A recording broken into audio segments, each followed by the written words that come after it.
Alerta de conteúdo sensível. Atenção! O conteúdo deste vídeo pode incluir temas e imagens que são perturbadores ou sensíveis para algumas pessoas, especialmente no que diz respeito à violência e abuso. Recomendamos que você assista com cuidado e esteja preparado para os temas abordados.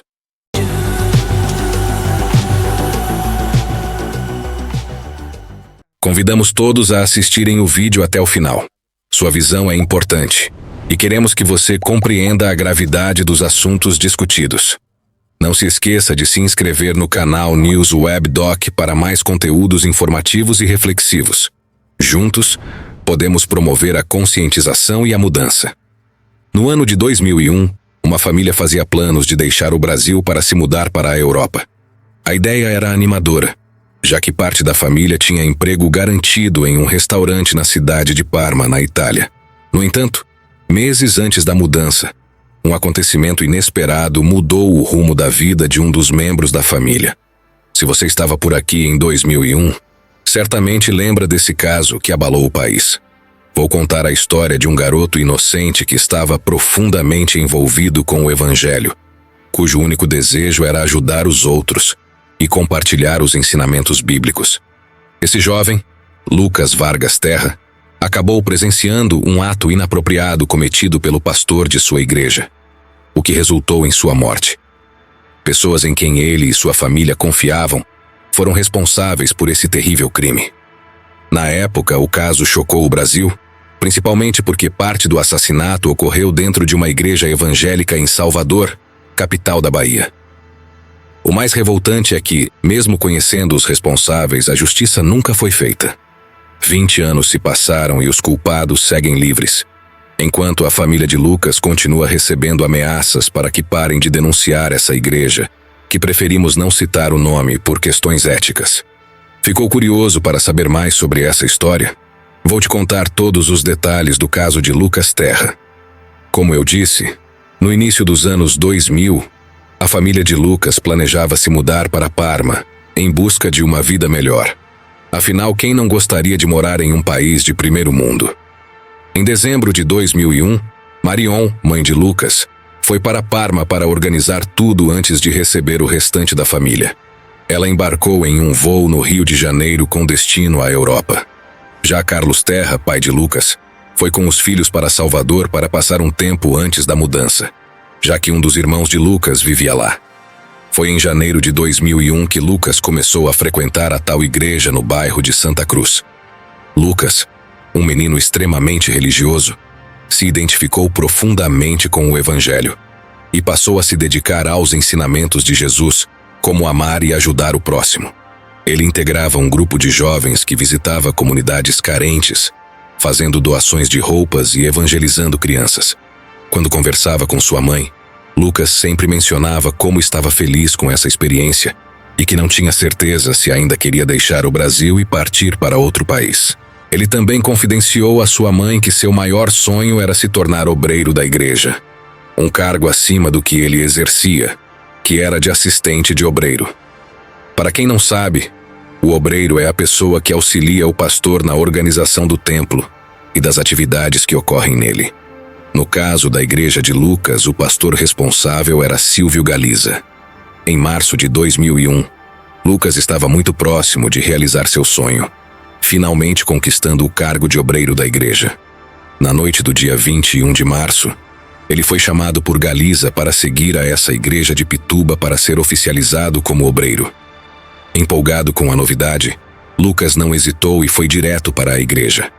Entretanto, sua família não sabia que seria a última vez que ele sairia de casa. Lucas acabou presenciando algo que, segundo os valores de sua igreja, era considerado um grave erro. Ele viu os pastores Fernando Aparecido da Silva e Joel Miranda Macedo envolvidos em uma situação que não deveria acontecer dentro da igreja, e muito menos entre pastores. Sabendo que isso poderia causar grandes repercussões, os dois pastores tomaram a pior decisão possível para lidar com a situação. Lucas, que na época tinha apenas 14 anos e estava apaixonado por uma garota que havia conhecido na igreja, foi levado à força para outro templo da igreja, localizado no bairro do Rio Vermelho. Lá, Ele foi submetido a maus tratos físicos e psicológicos. Infelizmente, Lucas perdeu a vida de maneira trágica. Seu desaparecimento durou 2 dias, e seu pai tentou esconder o ocorrido da mãe. No dia 23 de março, os restos mortais de Lucas foram encontrados em um terreno baldio na Avenida Vasco da Gama, em Salvador. Marion, a mãe, demorou 2 semanas para saber da morte de seu filho caçula. Assim que recebeu a notícia, ela veio imediatamente ao Brasil. A partir daí, a família começou uma longa busca por justiça, tentando responsabilizar os envolvidos.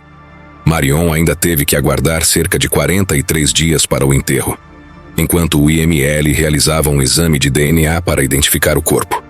Enquanto isso, Carlos, o pai de Lucas, realizava protestos em frente ao fórum e participava de palestras para relatar o caso.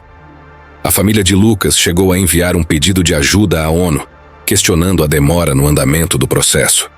Eles também se perguntavam como Silvio Galiza, um pastor de uma igreja de bairro, conseguia financiar uma equipe de advogados de alto nível para sua defesa.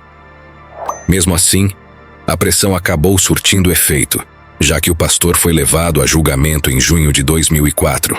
De acordo com Marion, foi por essa época que a família começou a receber ameaças anônimas. Pessoas desconhecidas ligavam para sua casa, pedindo que ela deixasse de expor a igreja e preservasse sua imagem.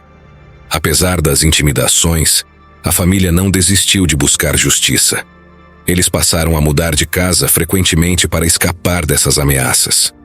Marion afirmou em uma entrevista recente que, desde que o caso foi levado à justiça, a igreja tentou impedir o julgamento dos 3 pastores envolvidos. Inicialmente, Galiza foi condenado a 23 anos e 5 meses de prisão.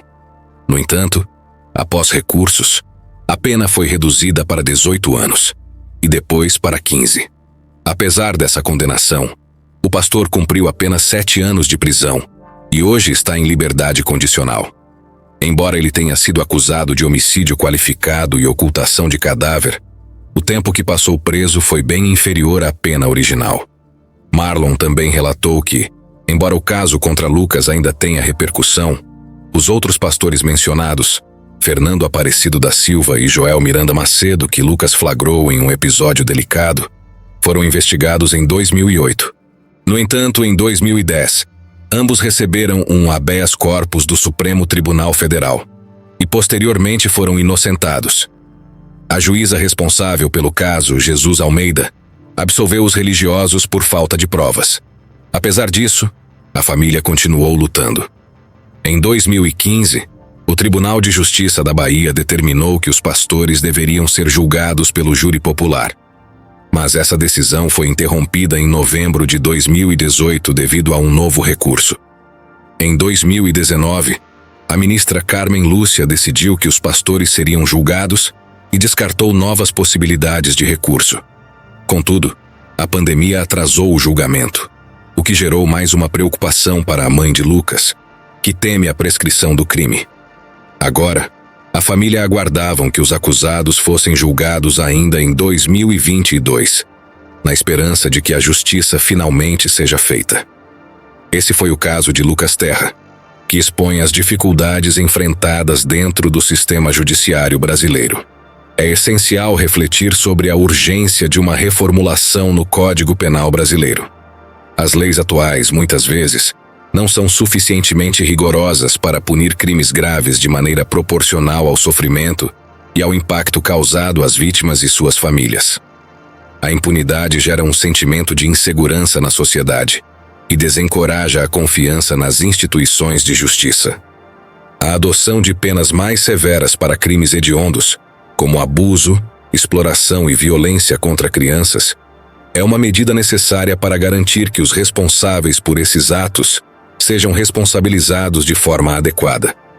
A implementação de leis mais rígidas não apenas serve como um mecanismo de punição, mas também como um forte desestímulo à prática de delitos. Além disso, é fundamental que o sistema judicial se concentre na prevenção e na proteção das vítimas, garantindo que as crianças e suas famílias recebam o apoio e a assistência necessários. A reformulação do Código Penal deve incluir a revisão de penas, a promoção de programas de reabilitação e a proteção de testemunhas, assegurando que o processo judicial seja justo e eficaz.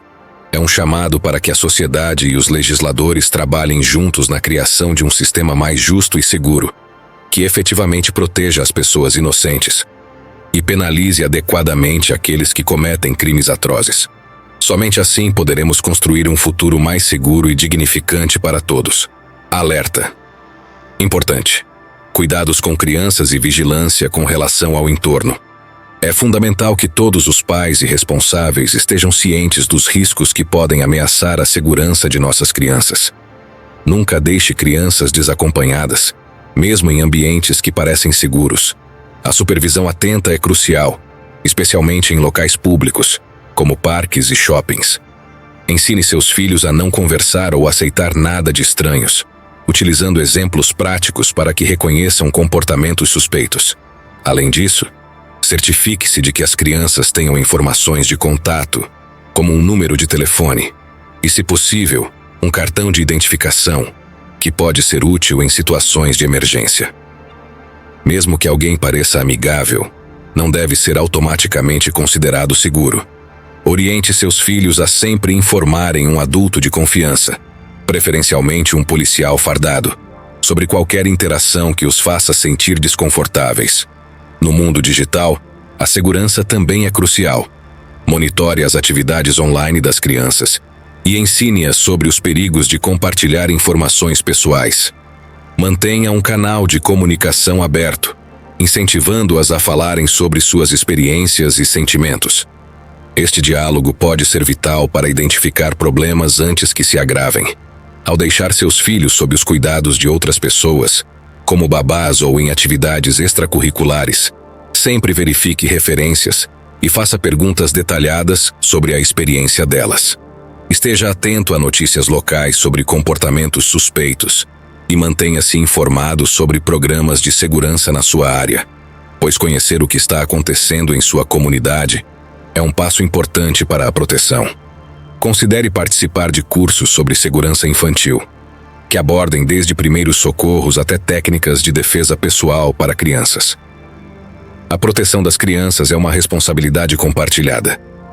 Ao tomarmos precauções e educarmos nossos filhos sobre os riscos ao nosso redor, podemos ajudar a criar um ambiente mais seguro. Esteja sempre vigilante e lembre-se, a segurança de nossos pequenos depende da nossa ação e atenção. Cuide, proteja e sempre esteja alerta. Já.